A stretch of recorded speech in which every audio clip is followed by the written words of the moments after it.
Salut tout le monde, bienvenue sur le petit plateau pour un nouveau numéro. Un numéro, vous en doutez, qu'on va consacrer à la Vuelta, hein, le dernier grand tour de la saison. Et pour ça, j'accueille Romain et seulement Romain. On fait une petite exception. Alexis est en vacances. Alors, pour ceux qui nous suivent et qui sont très attentifs, rappelez-vous, on a dû aller très vite sur le dernier épisode parce qu'Alexis bossait pendant que Romain et moi, on ne bossait pas. Donc, on excuse Alexis volontiers. Cette fois-ci, c'est à lui de profiter un petit peu et de prendre du bon temps. Romain, du coup, Alexis n'étant pas là, notre spécialiste chiffres, parcours, etc., euh, tu vas t'y coller, hein. Écoute, c'est moi qui choisis, c'est moi qui parle, donc c'est toi qui t'y colle. Avant toute chose, avant qu'on rentre dans la start list et machin chouette, peut-être un petit mot sur le parcours. Je pense que tu as quand même regardé ça d'à peu près. Oui, c'est ça. Donc, effectivement, c'est comme souvent, hein, en tout cas, on sait que sur la Volta, c'est quelque chose de régulier. Eh bien, on va avoir un grand tour très montagneux. Donc, de Monaco à Grenade, 21 jours de course, ça c'est normal, mais sur les 21 jours de course, 8 étapes de haute montagne. On pourrait presque en parler de 9 étapes. Il y en a une voilà, dont le dernier col, pardon, est à 20 km de l'arrivée. Donc, je n'en parle pas parce que sinon, les autres, effectivement, c'est vraiment de la haute montagne avec notamment 7 arrivées en altitude. Et là encore, quand je parle de 7 arrivées en altitude, c'est pas des arrivées où la route penche un peu, des arrivées en sommet de col ou autre. Donc, on se rend compte que c'est quelque chose qui revient de plus en plus souvent sur la Vuelta. Mais ce qui se passe aussi, c'est qu'à côté de ces étapes de haute montagne, on va avoir aussi beaucoup d'étapes propices aux baroudeurs, aux puncheurs. Et donc au final, on va avoir très très peu de chances pour les sprinteurs, puisque on peut compter 6 à 7 étapes de baroudeurs. Il faut rajouter 2 chronos. En fait, au final, quand on regarde un petit peu, il y a une seule étape sans difficulté, qui est en troisième semaine, en milieu de troisième semaine. Ce serait évidemment très compliqué pour les sprinteurs. On va parler effectivement de ces sprinteurs tout à l'heure. Mais donc, quelques chiffres pour un petit peu remettre, entre guillemets, les choses en contexte. Une volta très montagneuse avec 58 000 mètres de dénivelé positif. À titre de comparaison, on était à 49 000 sur le Giro, mais à 54 000 sur le dernier Tour de France, qui lui-même était déjà très montagneux. Mais donc, ça prouve effectivement qu'on est sur quelque chose de très, très montagneux. Mais par contre, on est quelque chose un petit peu en deçà de ce qu'on a connu, par exemple, en 2024, où là, on avait eu 60 000 mètres de dénivelé positif. Donc voilà, on se situe dans, je veux dire, les normes finalement de la Volta. Euh, Encore un petit chiffre, 5 étapes, 5 vont dépasser les 4000 mètres de dénivelé positif sur la journée. Voilà un petit peu quelques chiffres pour présenter ici ce parcours. Euh, Petit clin d'œil ici à Enzo, qu'on salue régulièrement, hein, de biggear.com, qui a notamment préfacé ce parcours. C'est toujours très bien fait. Nos amis de Vélo Futé le font également. C'est toujours intéressant d'avoir différents avis. Mais effectivement, il y a quelque chose que moi je retiens de cette analyse d'Enzo et de nos amis de Vélo Futé, c'est que il y a quand même une chose qui va un peu changer cette année-ci sur la Vuelta, c'est-à-dire que on est habitué à des courses de côte en Espagne et il y en aura toujours, dès le troisième jour d'ailleurs avec Font-Romeu. Mais par contre, ce qui se passe, c'est que on a cette fois véritablement des étapes de montagne, c'est-à-dire des étapes d'enchaînement de cols où on ne va pas beaucoup rouler sur le plat avant les dernières difficultés. Et donc c'est en ça qu'effectivement, je pense, cette Vuelta va être particulièrement relevée. Et puis, de toute façon, on va en prendre plein les yeux aussi, puisque c'est un tour, alors non pas d'Espagne, c'est un tour de tout ce qui est finalement la bande méditerranéenne qui forme l'Espagne. On va pas du tout aller dans le nord, par exemple, où on retrouve habituellement l'Angliru et le Puerto de Ancares, tous ces cols mythiques. Non, on va vraiment rester sur l'extrême est et le sud de cette péninsule ibérique, avec tout ce que cet endroit compte comme ascension mythique. Je ne vais pas tout les citer maintenant, ça ne sert à rien, mais donc voilà, s'il y a une chose à retenir sur le parcours, c'est un parcours terriblement montagneux. Ouais. Je savais que je pouvais te faire confiance pour présenter le parcours. Et blague à part, moi, j'ai pas eu le temps vraiment de m'y plonger en détail. Le seul truc qui m'a sauté aux yeux tout de suite, c'est contrairement au Tour de France où ils ont voulu préserver un suspense et mettre toutes les difficultés en fin de tour. Là, bah, tu l'as dit déjà, dès la troisième étape, ça monte et c'est plus ou moins bien réparti. J'ai l'impression, mais j'ai vraiment juste un coup d'œil, hein, sans analyser. J'ai l'impression que c'est bien réparti sur les 3 semaines. Ouais, disons qu'à partir du moment où ça monte tout le temps, c'est Oui, de facile toute façon, de effectivement. répartir. Mais c'est vrai, on va prendre l'exemple de la quatrième étape, qui est une étape qui va se dérouler intégralement dans la principauté d'Andorre. On sait qu'Andorre est une destination prisée de cyclistes. Beaucoup y ont élu domicile, comme Sepp Kuss, comme Keanu Uttebroeks par exemple, parce qu'il y a beaucoup de petits cols assez raides et il y fait bon tout le temps. Et ben voilà, on va voir le quatrième jour de course, une étape très très courte, hein, à peine plus de 100 km, qui va passer par 5 difficultés si ma mémoire est bonne, et pas des petites. Et donc on pourrait peut-être déjà avoir la grande bagarre ce jour-là. On peut imaginer qu'un Tadej Pogacar, on va revenir évidemment sur les forces en présence, mais qu'un Tadej Pogacar, qui a évidemment beaucoup d'autres objectifs encore sur cette fin de saison, pardon, voudra peut-être clarifier les choses dès le départ, mettre un grand coup. Et donc, pourquoi pas voir un Tadej Pogacar ou d'autres, pourquoi pas, attaquer dès le premier, voire le deuxième col du jour. Hein. C'est pas impossible. Ça risque d'être assez explosif. Mais effectivement, on a, je pense, de mémoire, quand le premier jour de repos arrive, on aura déjà eu 3 arrivées en altitude et 4 étapes de montagne. Donc, ça montre qu'effectivement, on va bouffer de la montagne tout le temps. D'ailleurs, si on regarde l'ensemble, semaine par semaine, c'est la troisième semaine qui peut paraître la moins difficile, tout simplement parce qu'il y a un trompe-l'œil, je le disais tantôt, c'est cette étape de Séville qui est archi plate. Il y a aussi l'étape, je pense que c'est de Cordoue la veille, qui elle sera un peu accidentée dans sa première partie, mais toute plate sur la seconde partie. Et donc on a 2 étapes remises entre guillemets aux sprinteurs dans cette troisième semaine. Mais courage à ceux qui vont se présenter sur cette Vuelta parce que il va falloir d'abord effectivement ingurgiter 2 semaines de haute montagne, de parcours très cassants, de côtes pour puncher, avec de ci, de là des arrivées sur des routes plates, mais où le parcours qui y mène est tout sauf plat. Donc ça risque d'être rigolo. Ouais. Et il y en a qui vont regretter d'être là, peut-être, hein. Oui, effectivement, parce qu'il y aura malgré tout des sprinteurs, pas beaucoup, on vous rassure. Et d'ailleurs, c'est peut-être, pourquoi pas, et je propose d'entrer vraiment dans le sujet avec ce premier sujet, c'est peut-être la chance d'un Wout van Aert. On se rappelle qu'un Wout van Aert avait brillé sur la Vuelta en 2024 avant de chuter à nouveau et de se blesser. Il portait le maillot vert, il était parti pour faire une Vuelta un peu dans le sens où on avait vu faire des Tours de France par le passé en allant justement chercher ces maillots verts. Ici, est-ce que Wout van Aert, ce n'est pas peut-être l'année idéale pour aller chercher un maillot vert, puisque il y aura beaucoup de points donnés évidemment aux arrivées, mais aussi dans les sprints intermédiaires, il y aura beaucoup de bagarres. C'est peut-être le favori numéro un, quoique, il y a d'autres gars, et notamment Mats Pedersen qui vient de nous faire un sacré numéro sur le Tour de France et qui pourrait refaire la même chose. Il faudra voir son état de fatigue évidemment. Mais donc Pedersen et Van Aert, voilà 2 profils de coureurs qui pourraient clairement viser le maillot vert, en sachant concernant évidemment Van Aert que chez Visma, il y a aussi d'autres cartes pour ce maillot vert. Mais oui, c'est ça. En fait, je pense que sur le profil, sur la force, Van Aert est censé être pour moi le favori. J'ai même l'impression maintenant qu'il est plus vite que Pedersen pour des sprints massifs, même si au final, en t'écoutant, il n'aura pas des vrais sprints massifs avec tous les meilleurs sprinteurs, il n'y en aura pas beaucoup. Mais enfin, il me semble plus vite. Il est en théorie peut-être un peu plus costaud à voir, parce que le Pedersen du Tour de France était très costaud, mais il a fait le Tour de France, donc il faut enchaîner. Donc ça me fait penser avantage Van Aert. Avantage Van Aert, euh, on y reviendra plus tard dans l'épisode. Je suis pas sûr que Visma va demander à Wout de travailler pour un leader, pour un classement, un machin chouette. Donc en plus, il peut peut-être se concentrer là-dessus, sur ses coups, sur son truc à lui, refaire une Vuelta, comme tu l'as dit, comme il était parti pour le faire en mode Tour de France. Mais le gros bémol, c'est Brennan.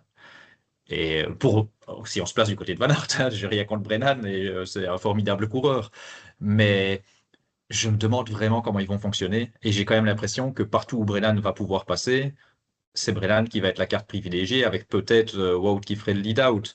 À moins que Wout joue l'offensive et Brennan assure derrière. En fait, j'ai vraiment du mal à me projeter, tout en disant qu'en plus, je ne sais pas quel va être le rôle de Laporte non plus dans l'histoire, qui lui va pas être un des trois leaders selon moi, mais je sais pas, je veux voir comment ça va s'emboîter. Et alors, bah, le risque, c'est qu'ils se divisent les points. C'est que Brennan en prenne d'une partie et Wout se sacrifie et donc n'en prend pas beaucoup là. Et tandis que là où Brennan ne passe pas, ben, c'est Wout qui les prend. Donc les mecs, ils se répartissent les points. Et là, pour moi, rival numéro un, Pedersen, effectivement, qui peut très bien passer. À part ces trois-là, je t'avoue, j'ai un peu regardé des sprinteurs qui passent bien. Ben, Caden Groves, depuis 2022, il gagne son étape toutes les années sur les grands tours. Il a fait trois Vuelta, pardon, il a gagné 7 étapes et il a gagné sur toutes les Vuelta auxquelles il a participé. Mais c'est plus Caden Groves. Enfin, c'est plus, voilà, le prime est un peu passé, donc ça me semble un peu difficile pour lui. Et alors, Oui, ben, on a des gars, ouais, intéressants, mais qui sont largement pour moi un ton en dessous. Euh, je vais le citer parce que il va quitter le peloton à la fin de la saison. Kort, il nous a fait vibrer déjà sur la Vuelta par le passé. Il a remporté 6 étapes. Oui, ça pourrait lui convenir, mais je ne l'imagine plus capable de ouais, jouer. ouais. S'il gagne une étape, ce sera déjà magnifique, mais c'est pas un prétendant Non, au maillot, quoi. Et ça, il y a plusieurs des cas comme ça. Je vais citer encore peut-être moins à même de gagner que Kort, mais c'est sûr que avec le peu que j'avais vu et ce que tu expliques, je pense que des garçons comme là je parle vraiment pour des accessites, hein, comme Pau Mikel, comme Aoular, vont quand même plus se réjouir de ça que Alberto Dainese. Je sais pas ce qu'il vient faire là, quoi. bien sûr. Mais c'est vrai que c'est peut-être justement cette chance pour des sprinteurs de seconde zone de briguer une victoire d'étape. Hein. Il y a quand même très peu de sprinteurs purs. Alors, on ne connaît pas encore toute la start list, elle peut encore changer d'ici le départ au moment où on enregistre, mais dans les sprinteurs purs, moi j'en compte 5. Tu as déjà cité Caden Groves, et on sait que Caden Groves, sa dernière victoire sur le Tour de France, par exemple en 2025, il était parti d'assez loin. Donc, c'est quelqu'un qui peut-être est en train, comme souvent chez Alpecin, de troquer la casquette de pur sprinter pour une casquette plus passe-partout, ce qui pourrait être intéressant effectivement pour un maillot vert. Mais sinon, derrière, bah, Brennan, bien sûr, on l'a déjà cité. Dainese, tu l'as dit. Alors, on va quand même le citer parce que ça reste un sprinter qui peut réaliser un coup d'éclat et parce qu'il est chez Soudal et que on sait que chez Soudal, il y a toujours cette faculté à pouvoir aller chercher le meilleur de certains coureurs qui parfois ont l'air déjà dépassés, même si c'est compliqué hein, depuis le début de la saison avec Dainese pour l'instant. Et donc, Mhm. effectivement, je n'y crois pas vraiment. Et donc, il reste deux mecs. Il reste Jordi Meus et Brian Cocard. Ce sont les deux sprinteurs purs qui, en théorie, sur les arrivées groupées, si ça arrive groupé, doivent émerger avec, j'ai dit, Brennan et Gross. Mais donc, effectivement, derrière, on va retrouver, tu l'as dit, un Nor-Louis Aoular, pourquoi pas? On a déjà vu faire de belles places sur le Giro. Pau Mikel, et puis pourquoi pas un Hugo Hofstetter, Mhm. un Rasmus Stiller, voire un Stefan de Schuytener. Ce sont tous des mecs qui ont peut-être l'occasion rêvée pour aller remporter une victoire de grand tour.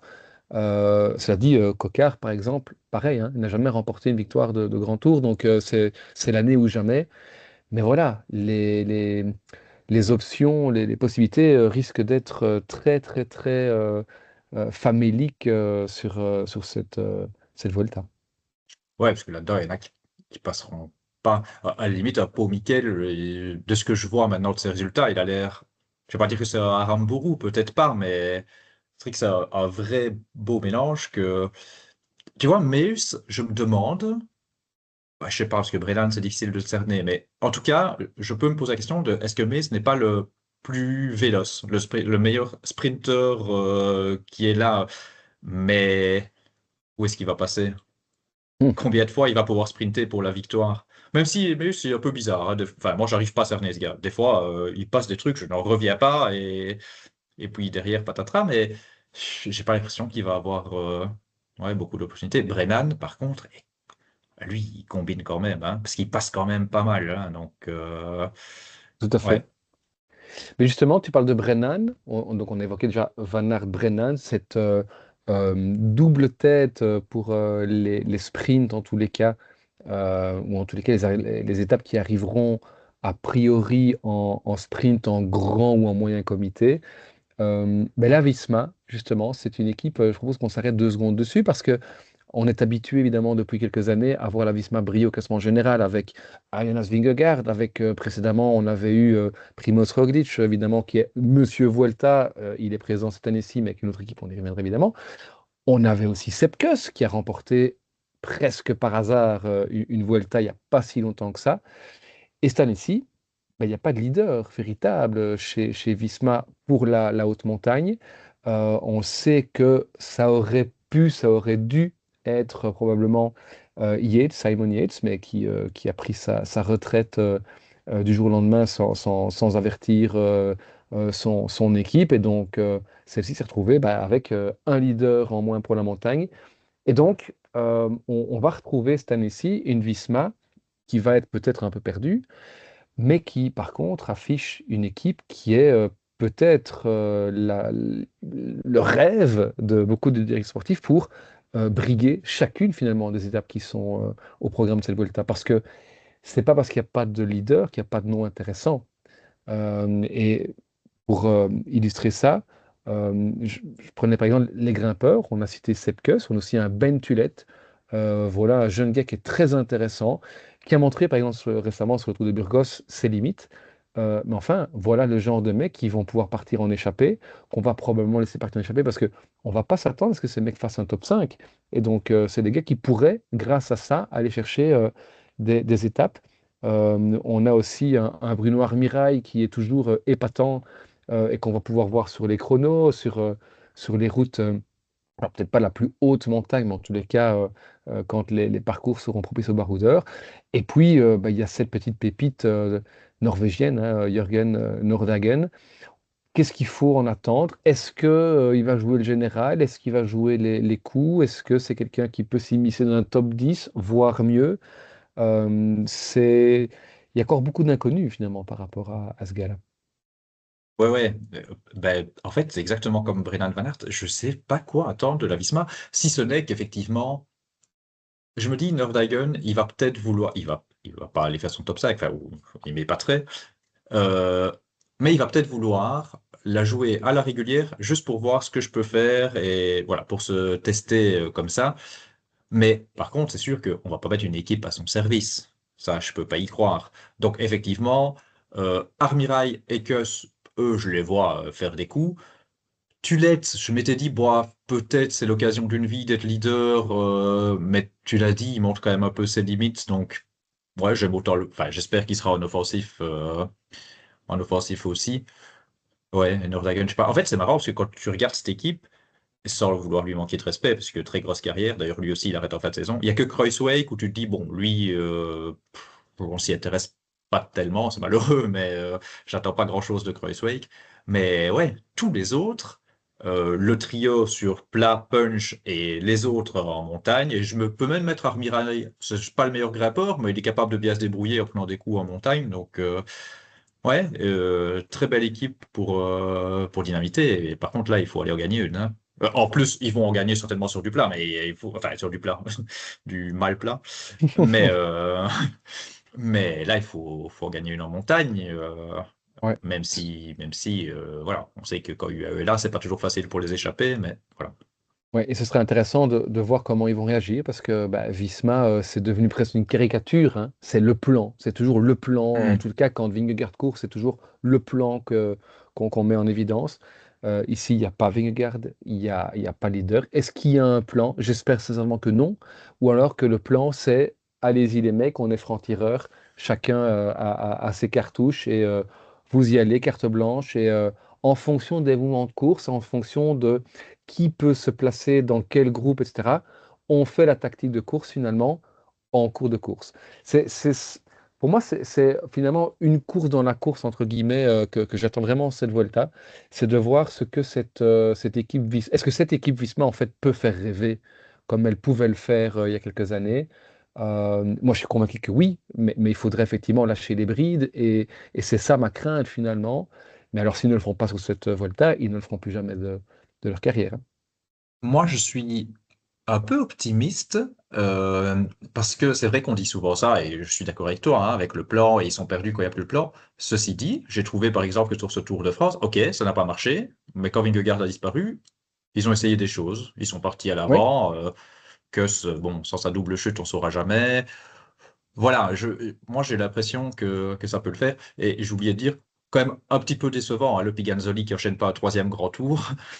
Blague à part, non mais je dis ça un peu en plaisantant, c'est quand même con, entre guillemets, que le gars ait fait les deux premiers grands tours, alors que lui, ça aurait été sympa de le voir en leader sur un ouais, grand tour s'il n'avait pu faire que ce tour-là, hein. Mais bon, ouais, ouais. voilà, on ne fera pas l'histoire, hein. Bah oui, oui. Mais voilà, c'est vrai que un Nordhagen, un Tulette, oui, c'est peut-être un fond de top 10 grâce à une échappée et l'autre. C'est-à-dire assez compliqué de voir la hiérarchie qui peut se dessiner entre les coureurs parce que on le sait désormais, Tadej Pogacar sera au départ ici à Monaco. Et on a le sentiment que cette annonce est venue faire tout s'écrouler. Avant que Pogacar n'annonce sa venue, c'était peut-être le grand tour le plus ouvert depuis des années. Ici, qui va pouvoir rivaliser? Ben, personne. Il n'y a vraiment personne qui pourra, je pense, rivaliser avec Pogacar. Et donc, on a beaucoup de coureurs qui devraient se désintéresser d'un classement général pour essayer de chercher des étapes. En tout cas, on pourrait, parce que évidemment les coureurs font la course, mais on pourrait avoir, pourquoi pas, des gars partir à l'offensive assez tôt, ne pas attendre que Pogacar arrive à 4 km du sommet et place son accélération. Et donc des courses qui pourraient, et on en revient à ce qu'on disait avec le parcours, on a cette fois-ci vraiment des enchaînements de cols. On n'aurait eu que des courses de côte, ça aurait été catastrophique. Mais avec des enchaînements de cols, il y a moyen de tenter des mouvements dès l'avant-dernier col, voire même un petit peu avant. Et là, on a par contre une pléiade de mecs qui pourraient dynamiter un petit peu ces courses. Je vais en citer un qui est évidemment Richard Carapace. On a vu Richard Carapace le faire sur les précédentes Vuelta. On l'a vu Richard Carapace le faire sur le Tour de France qui s'est achevé ici il y a quelques semaines. Euh, mais Richard Carapace est tout petit peu contre nature. C'est-à-dire que là où on pourrait l'attendre pour le général, il court pour des étapes et un maillot à poids. Et ici, on pourrait l'attendre pour des étapes et un maillot à poids. Et il semblerait qu'il ait envie de viser le podium à Ah, Grenade. Et donc, voilà, ça va être la première des grosses inconnues par rapport aux grimpeurs. Mais ces grimpeurs qui sont capables de partir à l'offensive et de dynamiter les courses et donc de nous en mettre plein les yeux, il y en a un petit paquet. Est-ce que tu en as repéré quelques-uns dans la start list? ouais, mais en fait, la question va souvent se poser de est-ce ils visent un classement ou pas. Euh, J'avais Carapaz, du coup, je savais pas qu'il allait viser un classement. Ben, même chose. Et en fait, je pensais que ces mecs-là allaient jouer des coups parce qu'ils sortent déjà d'un tour et que du coup, ils ont un peu la fatigue. Johannessen, j'espère que Johannessen, cette fois-ci, il y va vraiment pour des coups et pas pour un classement. Là, avec le plateau, si lui, il y va pour des coups, il y a moyen de faire quelque chose. Je sais pas quelle force il a encore, mais je suis, enfin, je suis persuadé, j'espère que je ne vais pas me tromper, qu'on va voir Bilbao. C'est sa dernière. Dernière Volta, Bilbao, ça doit toujours aller à l'avant. Mais tu vois, voilà, quand je dis que vont faire les mecs, Buitrago, il fait quoi? Il fait un classement, il fait des coups? Aucune idée. Je sais pas comment ces mecs vont jouer. Chez Lidl Trek, je suppose que Skelmos part pour un classement, mais j'en sais rien. Movistar, superbe équipe, j'adore. Oui. Franchement, je trouve super, super sympa l'équipe. Je n'ai aucune idée de ce qu'ils vont faire. Castrio, ça devrait partir vers l'avant, j'imagine. Je sais pas, Mas à Utebrooks, deux leaders en attente. En suivant, je sais pas. Est-ce qu'il y en a un qui se sent pas assez fort pour le classement? Ça ressemble tellement pas à Utebrooks de prendre les devants, encore moins qu'à Mas, je pense. Exact. Donc, ouais, difficile. Et alors, bah, si, il y a des noms, je pense, qui vont partir, mais je sais pas ce qu'il faut en attendre. Mais par exemple, alors ça va pas envoyer du rêve, hein, mais Georges Bennett, il s'est souvent projeté à l'avant cette saison. Je pense qu'on va beaucoup le voir. Et Oui. j'espère que ça pourrait lui sourire avec ce plateau-là. Terrada, peut-être, de chez Astana. Mhm. En fait, Astana, ils Ouais. en ont plusieurs, hein. Ben, Bernarda, Rodriguez, Fortunato, enfin, hein. ouais, j'allais dire Fortunato, peut-être. Grosse cote pour un maillot à poids, par exemple. On sait qu'il a déjà été le chercher sur le Giro. Voilà un mec qui, effectivement, pourrait partir pour dynamiser les courses, sans La forcément, Kern, hein. évidemment. Pardon? La Kern Pharma, bon après, c'est peut-être pas des Ouais. énormes noms, mais ils ont quand même des grimpeurs assez sympas. Mais eux, ils doivent être devant tout le temps. Enfin, Kobo, Ouais. Berade, Sosa, mais même Ibon Ruiz a montré des trucs. Moi, j'étais Mhm. épaté par sa transformation. Je sais pas si c'est une transformation, mais je Ouais. le voyais tellement pas capable de grimper, et puis finalement, il fait des trucs sympas. Mais voilà, c'est pas les plus grands noms du peloton, Non, évidemment. et, et de là à scorer, il y a encore une marge, effectivement. Mais dans ceux Mhm. capables de scorer, tu en as déjà cité quelques-uns. Moi, j'ajouterais quand même Valentin Paré-Peintre, qui peut venir, si je ne m'abuse, faire cette fameuse triplette Tour, Giro et Vuelta, s'il remporte une étape. Ce serait intéressant de voir un Mikel Landa.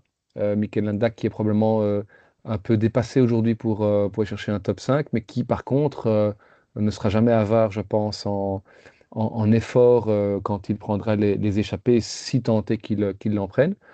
Il y a un autre gars que j'aimerais vraiment voir partir dans les échappées, qui est capable, je pense, d'aller scorer, c'est un Luke Tequel, à voir si le garçon sera mis au service de Roglic, mais si ce n'est pas le cas, voilà quelqu'un qui pourrait être très intéressant.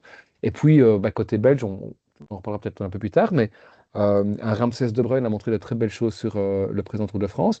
On a surtout un Jarno Widar qui, je l'espère, ne jouera pas classement général, quitte à laisser à fond Romeu tout partir pour tenter des coups après. Mais voilà quelqu'un qui, effectivement, sur le punch, peut vraiment aller chercher de très belles choses en montagne. Il y a un dernier nom que j'avais pointé parmi tous ceux-là, c'est Carlos Rodriguez. On ne connaît pas encore vraiment l'équipe de chez Netcompany Ineos, mais Carlos Rodriguez, voilà quelqu'un qui a montré ces dernières années qu'il était un petit peu court pour jouer un top 5 sur un classement général. On sait que Oscar Only va être présent pour jouer le classement général. Est-ce que on osera mettre Carlos Rodriguez comme lieutenant d'Only, ou est-ce qu'on dira à Carlos Rodriguez, tu as carte blanche, joue les étapes? Ce serait chouette de voir l'Espagnol se refaire finalement une santé sur Tour d'Espagne en partant comme ça dans les coups. Et on sait qu'il en est capable. Il a déjà fait à plusieurs reprises.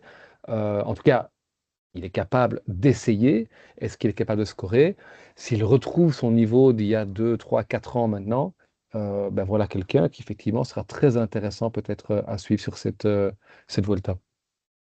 Ouais, j'avais noté, j'ai pas eu le temps de préparer beaucoup, mais un tout petit peu, et j'avais noté Ineos, je vois tout pour un classement d'Only, et j'avais mis en parenthèse, à moins que Rodriguez. Ouais, c'est la question, Rodriguez, en fait. Pur équipier, ou bien est-ce qu'il va pouvoir faire des coups, j'en sais rien.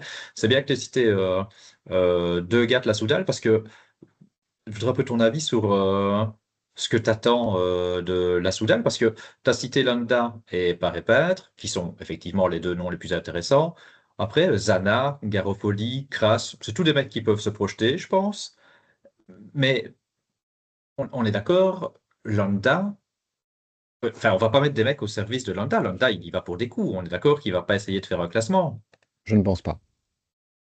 Ok. Je ne pense Ça m'a pas. traversé l'esprit de me dire, mais Ouais, bon, avec ce qu'il a montré là, ça me semblerait fou d'aller essayer de faire général, quoi. Hein. ouais, ouais. Mais c'est vrai que tu as cité, pardon, Zana Garofoli par exemple. Voilà des mecs qui sont super intéressants dans les étapes de baroudeur. Mhm. Après, ça risque d'être un petit peu court, effectivement, sur les étapes de toute haute montagne, en tout cas celles qui arrivent au sommet. Mais là, on a effectivement un Valentin Paré-Peintre avec son petit punch, on a vu sur le Tour de France. Euh, voilà quelqu'un qui va recevoir cette magnifique occasion d'aller scorer et d'aller chercher cette étape. C'est ça qui est intéressant, c'est que finalement, on a une Vuelta qui est très montagneuse, mais avec un archi-favori. Bon, Pogacar va aller chercher une autre étape, c'est une évidence. Mais comme il a d'autres, enfin, il a déjà couru le Tour de France et puis il a d'autres objectifs de fin de saison, donc certainement qu'il va se contenter de contrôler bien plus que ce qu'il n'aurait fait s'il n'avait pas couru le Tour de France avant, bien évidemment. Et donc là, ça va ouvrir la porte, alors pas pour les concurrents directs, je pense, au général, mais par contre, effectivement, pour tous ces coureurs. Et c'est vrai que de plus en plus, on se rend compte que là où on en prend plein les yeux, là où on assiste à des étapes spectaculaires, c'est rarement celles où il y a le plus de difficultés et où on attend la grosse bagarre au classement général. C'est la plupart du temps dans les étapes de transition, les étapes de montagne qui ne sont pas forcément celles qu'on avait pointées avant la course, euh, et où on va retrouver une guéguerre entre plein de, entre guillemets, second couteaux. Sauf qu'ici, sur cette Volta, on a beaucoup, beaucoup de second couteaux et très peu de vrais leaders. Et donc, c'est ça qui va être intéressant. Il y a une densité, en tous les cas, de coureurs capables d'animer cette course, comme on en a rarement vu. Ce qu'on dit tantôt, si on avait enlevé Pogacar, on aurait une Volta très, très ouverte. Maintenant, il y a Pogacar, il y a quand même d'autres mecs derrière, hein, on va y venir maintenant, dans la mesure où bah, il y a quand même des mecs qui vont faire un classement, enfin, qui vont essayer d'aller faire un classement général. Et donc, bah, j'imagine que pour toi, Damien, Pogacar est intouchable au sommet. On va même pas y revenir, on va même pas évoquer les chiffres. On l'avait déjà fait avec le Tour de France quand on a débriefé ça avec Alexis. Mais par contre, effectivement, il y a d'autres mecs qui sont montrés assez récemment sur bah, le Tour du Burgos notamment, certains peut-être aussi sur le Tour de Pologne, par exemple. Quels sont finalement les 3-4 mecs que tu verrais se battre pour le podium? Je pense pas que je vais être original. Euh, Gall, fatalement, pour ce qu'il vient de montrer maintenant, mais aussi pour son Giro, où il nous a même épaté à un moment donné en ne cédant pas trop à Vingegaard. Donc oui, Gall, je le vois pas hors du coup. Only, je pense qu'Only, là, il revient bien. Il n'a pas eu de bol en début de saison, mais autant j'avais dit, oui, c'est pas un mec de top 5 de Tour de France. J'ai peut-être été un peu dur, et puis là, on n'est pas sur le Tour de France, on est sur la Vuelta avec son plateau. Donc je pense que Only peut faire le match pour le podium. Et puis, bah, il y a toujours l'inconnu Roglic. Roglic, franchement, je le mets pas dans les trois premiers. Je le mets peut-être 4, 5. Et, et à la fois, je me dis, mais est-ce que c'est pas un peu lui manquer de respect de même pas y croire? Mais je suis un peu perplexe, j'en sais rien. À la fois, c'est son grand objectif, mais à la fois, il donne tellement l'impression que plus rien à en avoir à foutre que, ben, je sais pas. C'est vraiment difficile de se projeter avec Roglic. Mais je peux pas le sortir du jeu, quoi. Je peux pas dire non, Roglic, pas candidat au podium. Ça, je peux pas le faire quand même, quoi. Oui, alors il va encore courir une saison, mais c'est un peu de last dance finalement pour Roglic, hein. Il est à la tête ici d'une grosse équipe quand même de la Red Bull, même si il n'y a pas énormément, je veux dire, c'est pas comme Remco avec Lipovic, avec Hindley, etc. Sur le tour, hein, donc faut pas non plus. Mais voilà, c'est vrai que c'est quelqu'un qui, en théorie, quand il se prépare à 100%, bah, fait des résultats. La Volta, il connaît très, très, très, très bien, pardon, les routes espagnoles.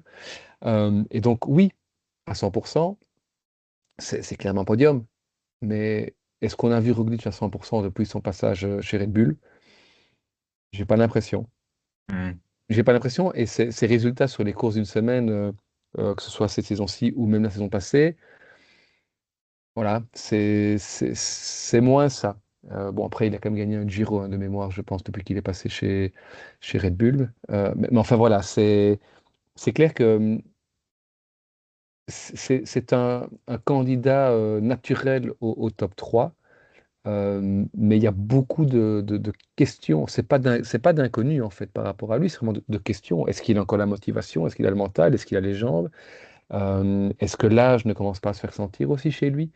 Donc voilà, ce serait intéressant de voir. Mais par contre, voilà quelqu'un qui ne devrait pas, je pense, partir à l'offensive. Il risque certainement de rester en tous les cas les 2 premières semaines calé dans la roue le plus longtemps possible. Et puis peut-être essayer quelque chose. Mais c'est pas forcément lui qui devrait animer le tour. Non. Non, et dans les noms, mais je vais te poser la question plutôt alors. C'est vrai que j'avais pris des notes, j'avais écarté Carapace en pensant qu'il jouerait pas le général. Maintenant, s'il annonce le jouer, je sais pas comment il récupère du tour, mais vu le plateau et si beaucoup se disent bon, on va plutôt jouer des coups, bah, ça reste quand même, quand je vois la start list, ça reste quand même un des grands noms au départ. Bien sûr. Gall est très impressionnant sur l'ensemble de sa saison. Et puis, comme tu dis, comme tu l'as rappelé, sur le Giro, c'était le seul à pouvoir, je peux dire, tenir tête, parce que ce serait exagéré, mais en tous les cas, à ne pas trop concéder de terrain à Jonas Vingegaard. Bon, Pogacar, c'est encore un autre niveau que Vingegaard, Ouais. évidemment, mais c'est vrai que si on ne regarde pas Pogacar, derrière, c'est peut-être le plus fort, ou en tous les cas, c'est parmi les plus forts, celui qui n'a pas fait le Tour de France. Parce Mhm. qu'effectivement, derrière, j'aurais tendance à mettre Carapace comme favori pour le podium avec Gall, devant Only, mais avec effectivement cet inconnu de la récupération, de la fatigue laissée sur ce Tour de France, parce qu'il a quand même beaucoup, beaucoup, beaucoup lâché d'influx nerveux dans cette notamment dernière semaine de Tour. Donc, il faut voir comment il aura récupéré. Tu l'as cité tantôt aussi, hein, Skelmos, moi, m'a bluffé sur le Tour. Et c'est Mhm. qu'avec cette concurrence, est-ce que ce serait si fou de voir un Skelmos lutter pour la troisième place? Non. Donc, Non.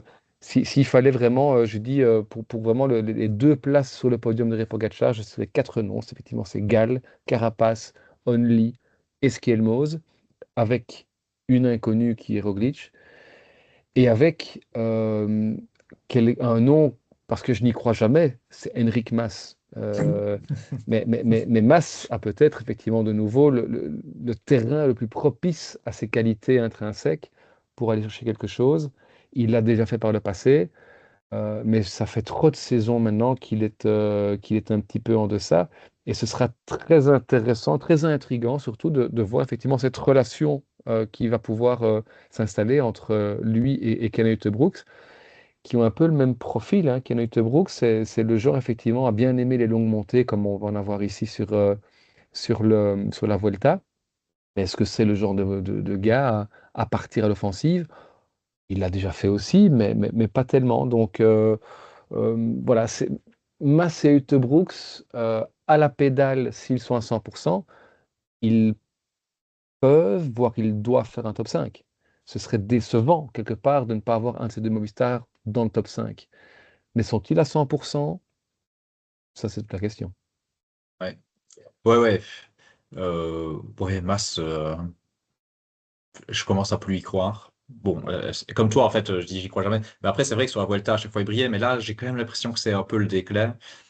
Et Kian, Kian, ben oui, j'ai envie de te dire, s'il fait pas top 10, c'est faute professionnelle. J'exagère un petit peu, mais et comme tu le dis, je regardais, je dis mais en fait du bon Kian, parce que quand même, on va rappeler que moi j'y croyais pas du tout à Kian chez Movistar. Pour moi, ça pouvait pas coller.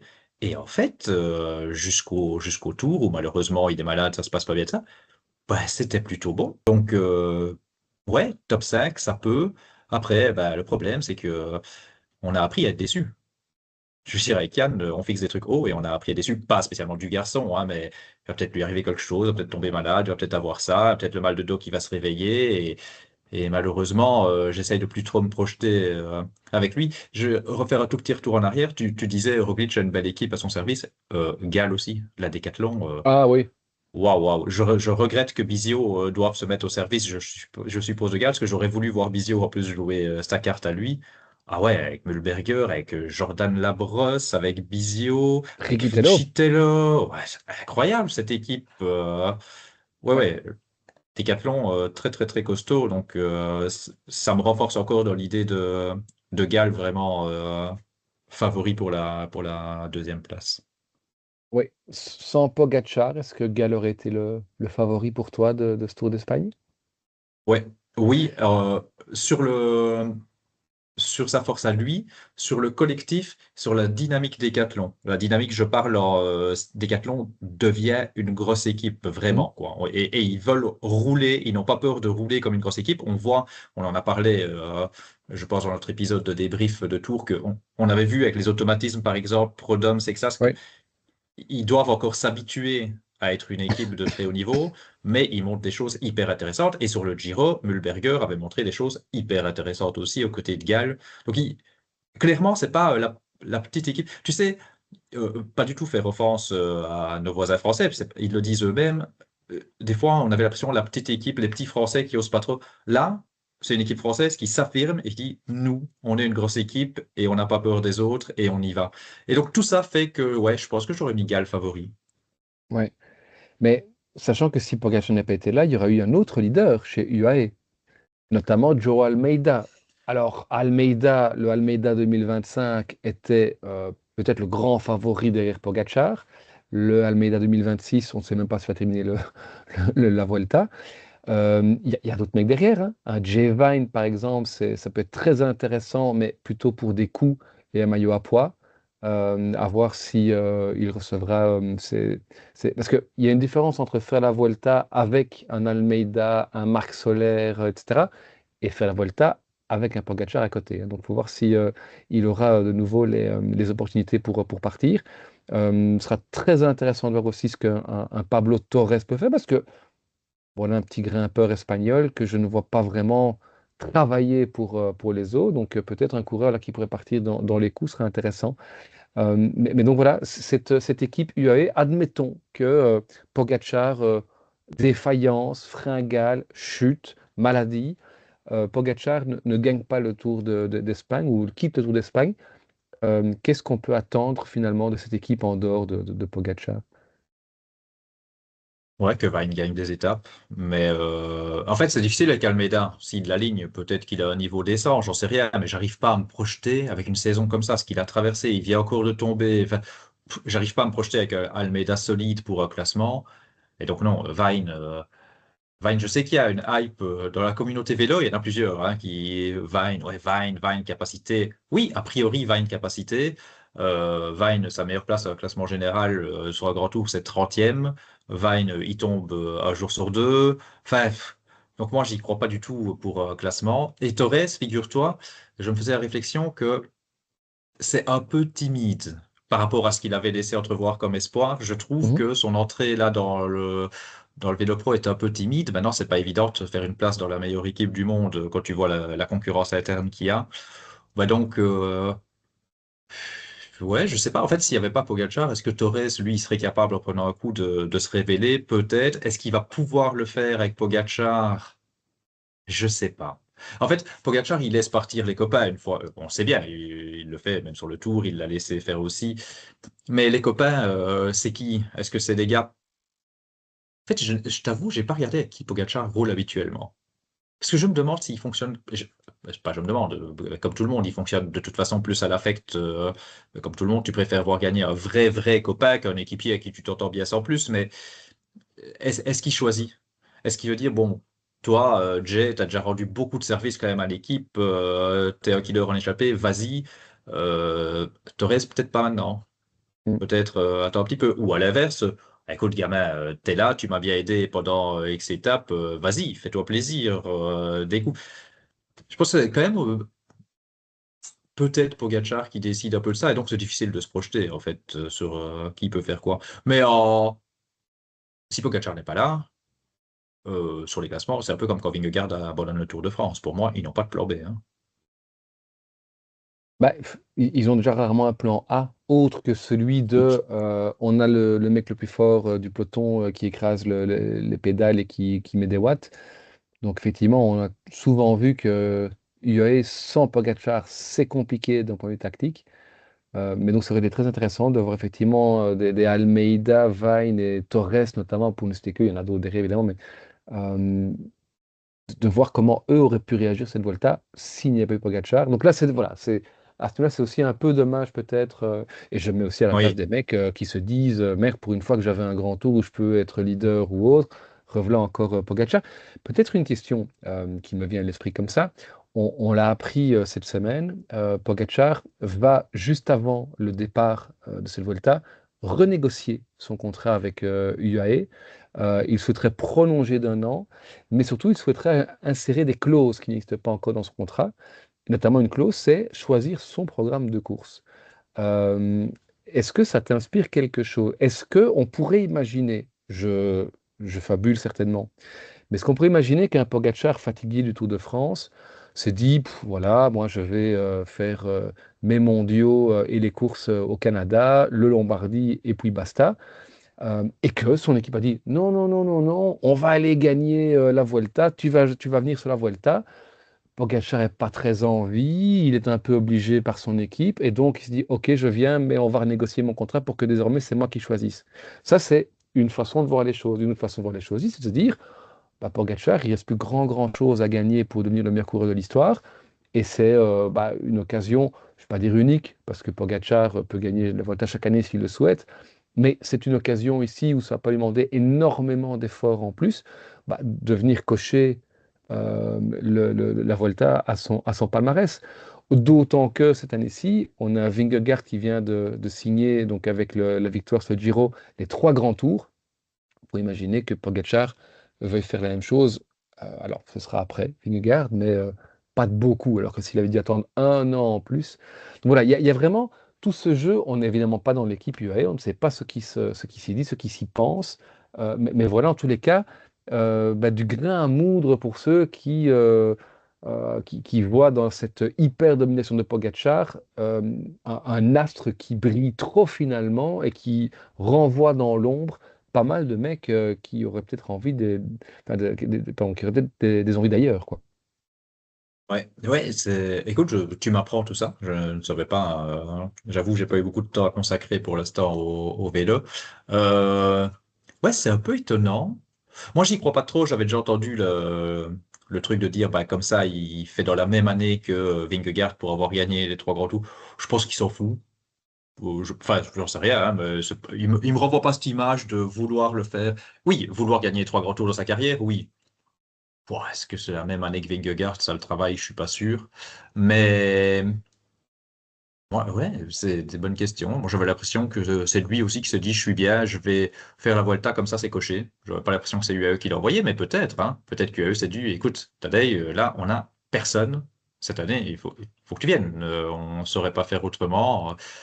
Je sais pas. Et pour le fait de choisir son programme de course, comme quoi, je suis un peu naïf. Enfin, naïf. Moi, j'avais l'impression qu'il décidait déjà, sans que ce soit mis dans le contrat, mais honnêtement, j'avais l'impression qu'il décidait. Je sais pas, hein, ouais, peut-être, effectivement, qui décidait, mais qui a quand même des obligations de faire des grandes courses, que lui se rend compte qu'il va peut-être tout doucement vouloir alléger un peu le programme et il veut se mettre à l'abri de qu'UAE ne le force pas à courir certaines choses. Maintenant, le Tour de France, moi je suis persuadé qu'il va vouloir aller chercher le 6e dès l'année prochaine pour être seul le recordman. Ça, à mon avis, ça l'intéresse quand même. De dire, bon, maintenant, c'est moi tout seul. Même si un certain Lens ne sera pas d'accord avec ça, mais ouais, je sais pas. Je sais pas, mais c'est vrai qu'il existait dans cette équipe. C'est pas évident, hein. Je veux dire, Del Toro est très content d'avoir fait 3e du tour, mais tu t'imagines, le garçon, il n'a pas fait un grand tour en leader. Dur. Ouais. Ouais, et puis il y a pas mal de mecs qui sont derrière et qui viennent un petit peu frapper à la porte, hein. On a cité Pablo Torres, effectivement, comme tu as dit, c'est un peu timide depuis le passage chez les pros, mais il y a d'autres mecs qui sont déjà recrutés, notamment chez les Espoirs, etc., qui sont parmi les tout meilleurs de leur génération. Et on sait qu'aujourd'hui, on le voit avec Cexas, par exemple, ça peut aller très, très, très, très vite. On peut être très, très bon chez les Espoirs et puis se retrouver propulsé et chez les pros et 2 ans après faire quatrième du Tour de France. Donc il y a des mecs qui arrivent, notamment Maxime de France, je pense, qui fait une saison extraordinaire en U19 chez Soudal et qui a déjà signé apparemment pour 5 ans chez eux. Voilà des mecs qui vont arriver aussi derrière. Donc voilà, il va y avoir un embouteillage de talents chez UAE. Et donc c'est en ça que ça va être intéressant de voir aussi ici. On se retrouve, alors c'est pas les mêmes conditions, hein, mais on se retrouve avec un petit peu la question qu'on s'était posée en 2024 par rapport à la Visma. Visma qui se retrouvait avec des vainqueurs de grands tours un peu partout. Et on s'est dit, mais comment est-ce que ces gars-là vont s'entendre? C'est simple en fait. Il y a un mec qui a émergé, c'est Vingegaard, et les autres, ils sont partis, ils ont repris leur place. Bon, ici, c'est un peu différent, hein. Il y a un mec qui est vraiment largement, largement Mm. au-dessus, et il n'y a pas d'autres vainqueurs de grand tour derrière Pogacar de toute façon chez lui pour l'instant, puisqu'ils n'ont pas encore gagné le grand tour, contrairement chez Bisma. Donc voilà un petit peu. Voilà, on essaie de trouver de l'intérêt là où on peut. Et donc voilà ici, d'un côté, une équipe de Visma qui pourrait jouer les francs-tireurs et qui pourrait être très intéressante. Et de l'autre côté, une équipe UAE où on va peut-être voir des mecs qui auront envie de se montrer aussi et pas non plus de tout le temps être là au service de Sa Majesté Pogacar. Ouais. Et finir la parenthèse assez vite, hein, après on reprendra vraiment sur la Vuelta, mais moi ça m'inspire quand même quand on dit on a peut-être marqué que Pogacar, ben voilà, certains avaient leur chance et Pogacar vient sur certaines courses. Et oui, maintenant il y a Del Toro et ça. Mais il faut quand même aussi rappeler que les jeunes, quand ils signent dans une équipe comme ça, ils le savent, hein. bien Je veux dire, sûr. ils font le choix, hein, d'aller dans une équipe où ils savent que la concurrence elle est énorme. Donc, je veux dire, derrière, ben, soit tu fais un choix financier, soit tu fais un choix en te disant c'est la meilleure équipe où je vais pouvoir progresser, mais il va falloir que je m'impose. Tu crois peut-être très fort en toi et c'est très bien, mais tu sais qu'il y a un risque de te dire waouh, c'est bouché, je vais pas réussir à m'imposer dans cette équipe. Ça, c'est un choix que tu fais en connaissance de cause. Ouais. Alors, quelqu'un qui a brillé chez les espoirs, mais qui, là, pour le coup, a un petit peu de mal, même si j'ai manqué de très belles choses, mais un petit peu de mal à faire le bon chez les pros. Quelqu'un qui est arrivé dans une équipe avec des leaders, mais qui va se retrouver unique leader la saison prochaine, bah, c'est Jarno Widar. Hein, les départs de Lee et plus que probablement de Van Edvelt également vont vraiment libérer là, de la place tout en haut de la pyramide de l'équipe belge. Jarno Widar, on a cité Sexas il y a quelques instants. Bah, Widar est le seul qui tenait un petit peu tête à Sexas chez les Espoirs. Bon, il n'a pas eu le même saut chez les pros que Sexas. Néanmoins, pour quelqu'un qui vient de faire le bon, puisque c'est sa première année pro, on le rappelle cette année-ci, Widar contrairement à Sexas, mais pour quelqu'un qui vient de faire le bon, il a quand même déjà sorti quelques jolies performances.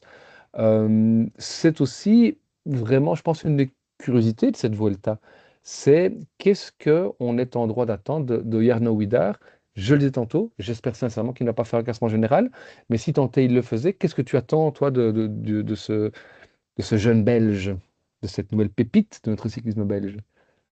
Je vais paraître très résigné, hein, mais tu vois ce que j'ai dit sur Brooks, je vais le redire sur Widar.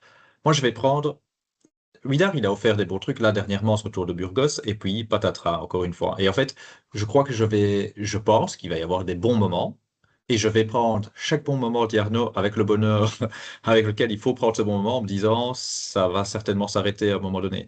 Euh, la petite différence que je fais avec Kian, c'est que Kian, malheureusement, je pense que c'est lui qui j'ai pas la bonne formulation. J'allais dire c'est lui qui attire les problèmes, mais pas du tout. Mais c'est lui qui a des problèmes de santé, c'est lui qui a parfois un peu la poisse, c'est lui. Widar, je sais pas encore. En fait, Widar, t'as l'impression que c'est l'auto qui tourne carré. Tous les leaders de l'auto, ça va pas cette année. Donc voilà, on va espérer que pour l'avenir, Yarno, ça va se débloquer. Mais là, du coup, pour cette année, j'ai un peu du mal. Mais je n'exclus pas du tout quelques belles performances par-ci, par-là. Je sais pas ce que je dois espérer. Contrairement à toi, je suis pas sûr que je veux pas le voir faire un général. Je trouve que ça pourrait être intéressant. Je n'oublie quand même pas que il avait dit au début de saison que lui, c'est un homme de classique et pas de classement général. Donc peut-être que des coups, ça va plus l'intéresser. Je sais pas. Je sais pas. En fait, je serais curieux. J'aurais bien aimé un général parce que Jarno Wittard, en forme, sans problème. Parce que donc, tu as compris, j'ai malheureusement moyennement, enfin, j'y crois moyennement. Je serais vraiment curieux de voir ce que ça donne. C'est quand même, tu vois, plein d'années, on dit c'est un peu le grand tour test pour les jeunes, c'est un peu là qu'on veut les voir. Et donc, du coup, ouais, je voudrais le voir faire un grand tour comme ça, un peu comme on l'a même pas encore mentionné, je sais pas ce qu'il va faire chez Bahreïn, mais Ormzel, c'est comme ça qu'on dit. Ormzel, tu vois, j'en attends pas grand-chose, mais j'aimerais bien le voir faire un grand tour en mode classement général et voir ce qu'il peut faire. Bon, Ouais. voilà, évidemment, je serais plus intéressé par Yarno que par Ramsel, hein, mais, mais voilà, l'idée, c'est un peu ça. Les jeunes comme ça, j'aime bien de voir s'ils se donnent à fond. C'est pour ça, je veux pas redéplacer le débat, mais c'est pour ça que moi, j'étais content que c'est que ça, s'il ait fait ce tour-là. En plus, ça lui a bien réussi, mais que je préférais le voir faire un tour en classement général plutôt que des coups. J'ai envie que ces jeunes-là, le premier test ce soit, bon, on va voir ce que je peux faire en la jouant réglo classement général, et après, on verra. Ouais, ouais. Ben, c'est vrai que, bon, il y a Oscar Only qui est là, mais sinon, derrière Only, on a énormément de jeunes, de nouveau, une grosse densité de jeunes qui pourraient se battre pour le maillot de meilleur jeune, hein. Ce serait intéressant, on en a cité déjà plein depuis le début. Nordhagen, Widar, alors, Carlos Rodriguez, c'est un. Voilà, à part, mais bah, il y avait Kenneth Brooks également, Luke Tuquel, pardon, de chez Red Bull. Enfin, voilà, il y a effectivement comme souvent aussi sur la Vuelta, hein, ce grand tour un peu laboratoire, ben, plein de mecs pour se tester, effectivement. Et donc, ce serait intéressant de voir ce que Widar va tester, est-ce qu'il va tester le classement général ou pas. Peut-être un premier élément de réponse, c'est que dans une interview accordée au Last News, donc presse néerlandophone ici en Belgique, il déclare ce matin que dans, dans, dans ses efforts, dans l'intensité de l'effort, là où il a vraiment un atout par rapport à d'autres coureurs, c'est dans son punch. Beaucoup plus que dans le fait de maintenir finalement un bon niveau sur une ascension longue. Et donc, je pense que c'est une façon détournée de dire qu'effectivement, lui, ce qu'il va viser, c'est les étapes en côte. Alors, après, pourquoi pas viser une étape avec un col de 10 bornes à la fin, hein, pourquoi pas.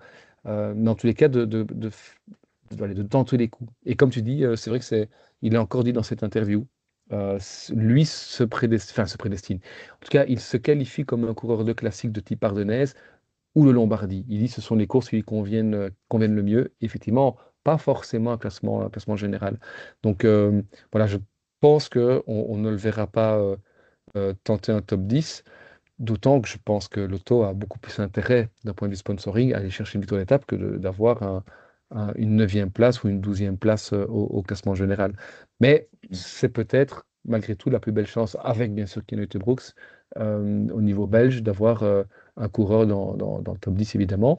Après, il y a d'autres coureurs. On a une délégation assez sympathique, je trouve, pour le cyclisme belge sur cette Vuelta. Alors, ouais, beaucoup de convalescents, Widar, Brooks.